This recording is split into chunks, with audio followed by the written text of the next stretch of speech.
Hello, and welcome to a brand new cricket podcast brought to you by the Central Sparks, called Sparking Conversation. Over the course of these episodes, you'll be hearing from cricketers, ex-cricketers, coaches, and maybe some special guests. We've got a Bobby Dazzler for you to kick things off, and I'm delighted to say Sparks captain Eve Jones joins me. How are you, Eve? Yeah, I'm very good, thanks. Nice to be the first guest for the podcast, so that's always exciting. No, definitely, and I think we've got a fair bit to cover. We'll just go through the opening part of the season so far. We're at the business end now, but tracking back to sort of April time, we obviously started with the 50 overs competition, Rachel Hale Flint Trophy. How that started, obviously we started at Trent Bridge against the Blaze, probably quite a long time ago now for you, but how's that competition gone so far in your eyes? Yeah, it does. It seems like it's just flown by, and somehow we're in July. So, yeah, probably mixed results regarding the first part of the season. Obviously, we felt we played some really good cricket in the 50 over Rachel Hale Flint comp. So we were sort of mid-table in that after the first block, and then we moved on to the Charlotte Edwards Cup, which we'd probably assess as quite a disappointing campaign for us, especially after reaching the final last year. So, yeah, unfortunately, results didn't quite go away. We did have quite a few close games, and which is obviously good for the game, but yeah, quite frustrating for us. We couldn't quite get results to go our way in a sense, and we probably didn't play our best cricket. And I think with a competition where it's just bang bang back to back games, it's quite important that you get on a roll and get some momentum. So we unfortunately couldn't do that, but from where we are now with the 50 over stuff, we're in a great position, and I think we've played some brilliant cricket the last few weeks, and we haven't actually lost a game in this little block, so that's really pleasing for us, and puts us in a really good position to go into this weekend and then to the back end of the competition where we can push for finals day. Yeah, of course, we've not lost a game, have we, in this little block now? We're six unbeaten.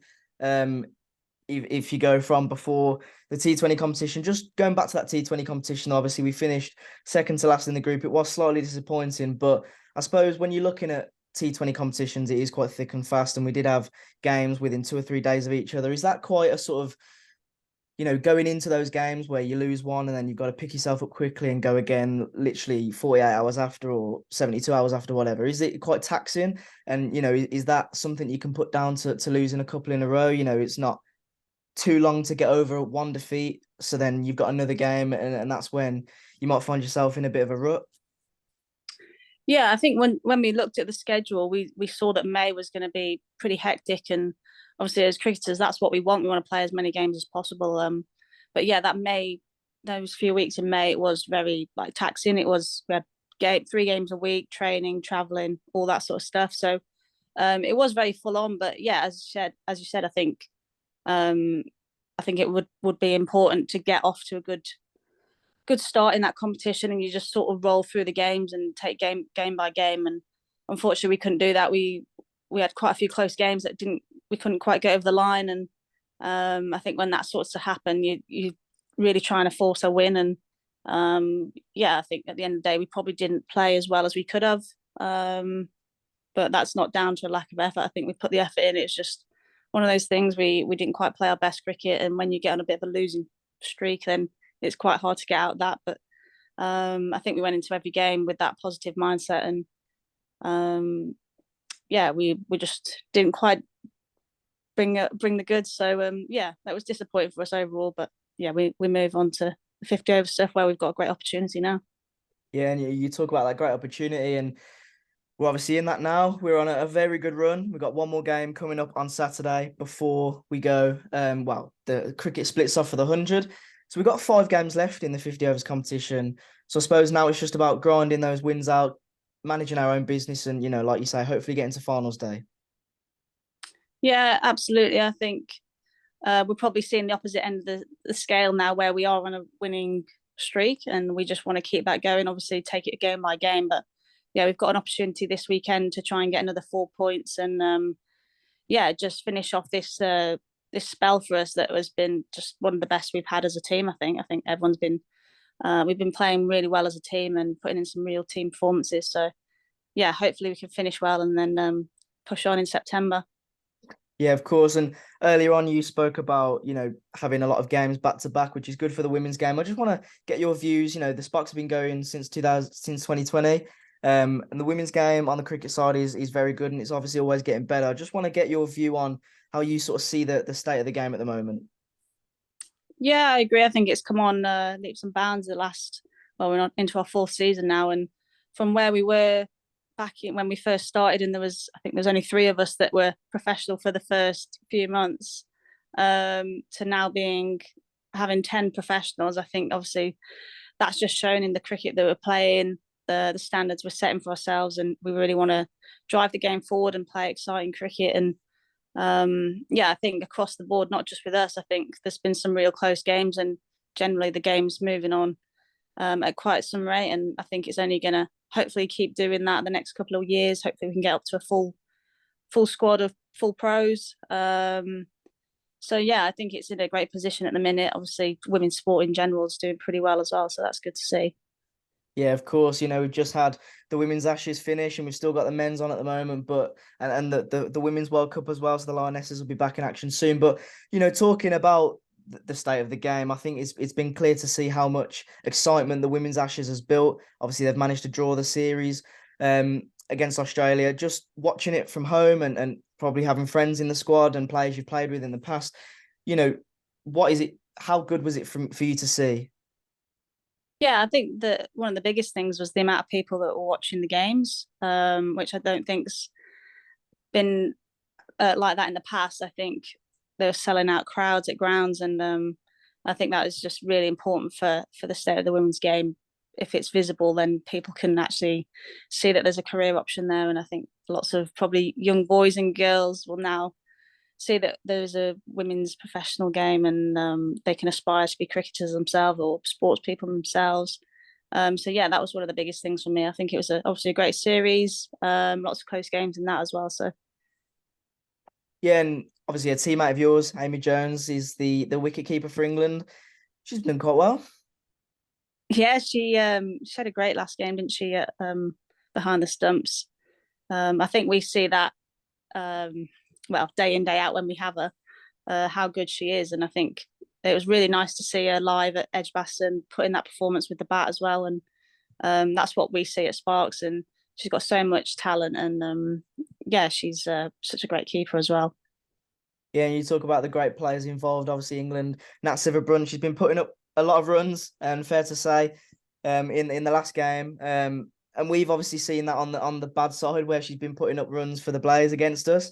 But having those players, in the side, has obviously helped the women's Ashes. But no, it's good to get your views on that. And I suppose one big thing to talk about, because we're only a week or two away from it now, it's the 100. And you'll be joining a lot of the Sparks players with the Birmingham Phoenix, and you'll be sort of staying around playing at Edgbaston. And obviously you've already got loads of experience in that competition so far. So just how excited are you to get going in that?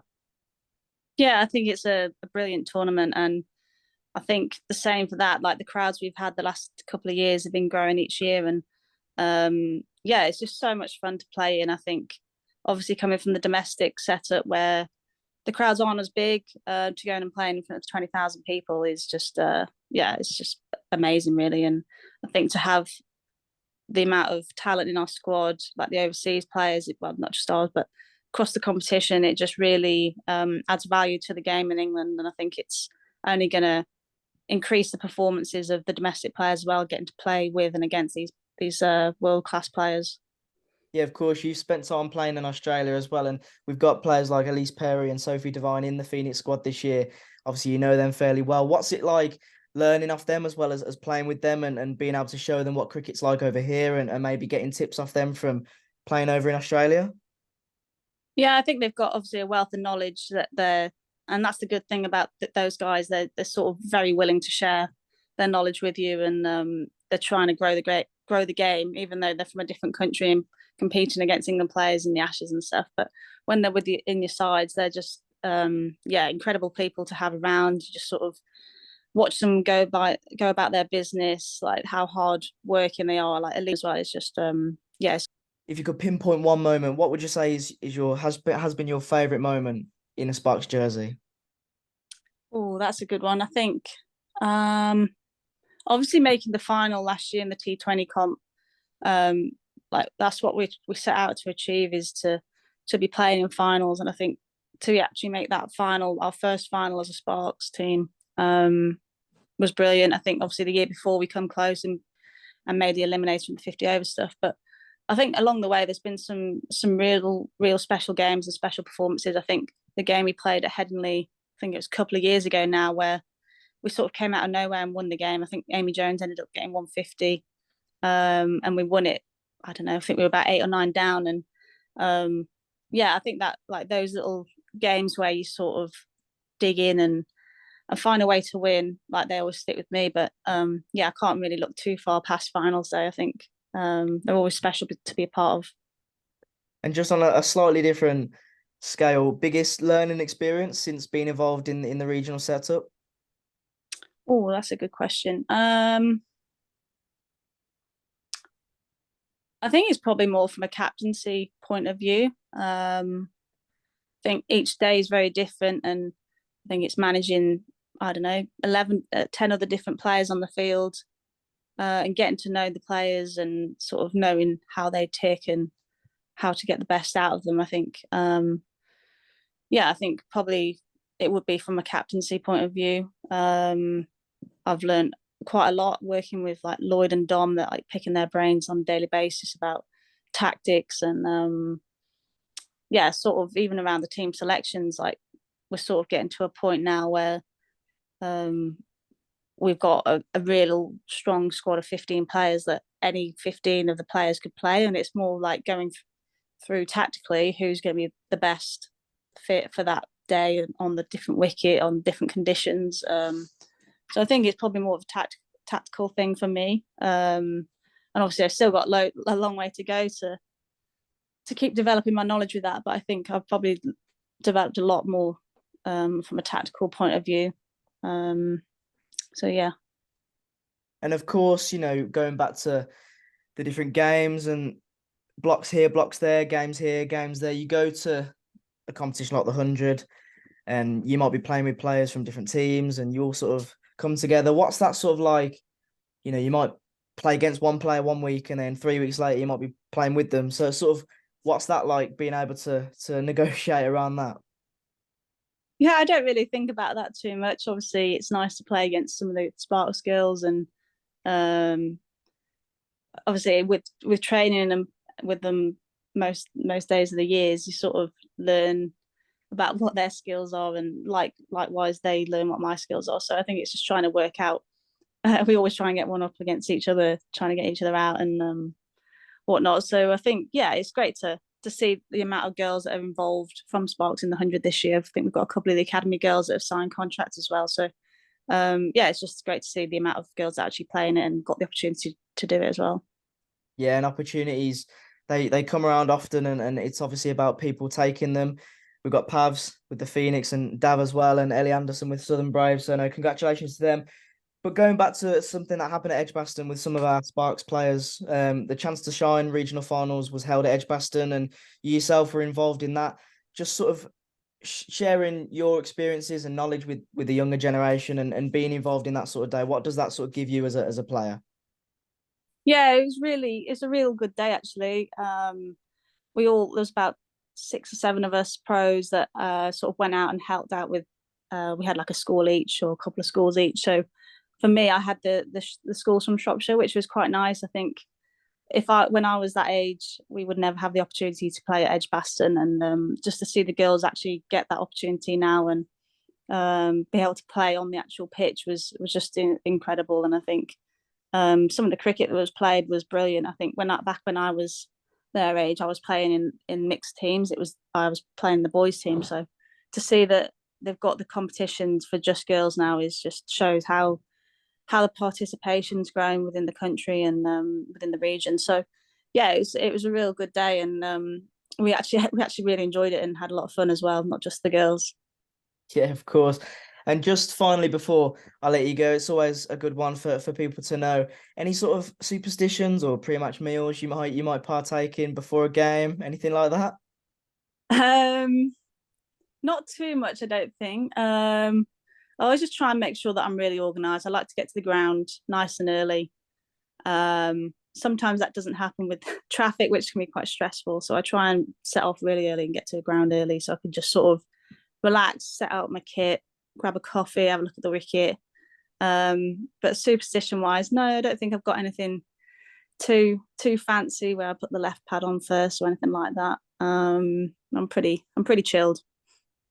Well, we will leave it there. And obviously, as we go into the last game of the RHFT before the 100 starts, good luck with the 100, and we'll speak to you soon. But that is it for this edition of Sparking Conversations. We've had Eve Jones on. It's been a pleasure, and I do hope you join us for episode 2. Thanks a lot.